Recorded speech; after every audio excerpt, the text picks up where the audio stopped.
ఎంపీగా ఆలపాటి రాజా గారు అభ్యర్థత్వాన్ని చంద్రబాబు నాయుడు గారు కూటమి ప్రభుత్వం ఈరోజు ప్రకటించడం జరిగింది. దానికి సందర్భంగానే ఎలక్షన్స్ ఎలా నిర్వర్తించాలి అనే ఒక కార్యాచరణ రూపొందించేందుకు పార్టీ కార్యాలయంలో ఈరోజు అందరం కూడా సమావేశం అవ్వడం జరిగింది. డివిజన్ స్థాయిలో, క్లస్టర్ స్థాయిలో, అదేవిధంగా కార్పొరేటర్లు అందరూ కలిసి కూడా ఈరోజు ఎలాగ దీన్ని ముందుకు తీసుకెళ్ళాలి అనే ఒక ప్లాన్ని మేము వేసుకోవడం జరిగింది.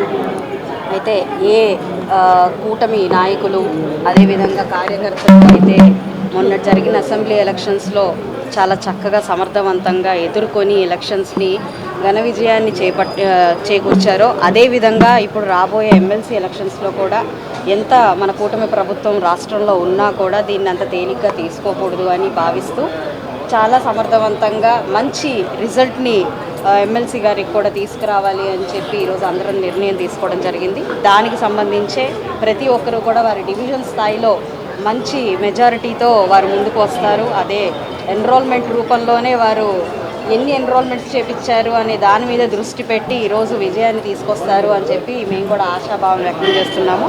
పార్టీ ఆఫీసుల్లోనూ లేదంటే ఆలపాటి రాజా గారి ప్రత్యేకమైన ఆఫీస్లో కూడా దీనికి తాలూకు మనకి క్వశ్చన్స్ ఉన్నా కానీ, డౌట్స్ ఉన్నా కానీ క్లారిఫై చేసే విధంగా మనకి ఇక్కడ సిబ్బంది ఉంటుంది అని కూడా తెలియపరచడం జరిగింది.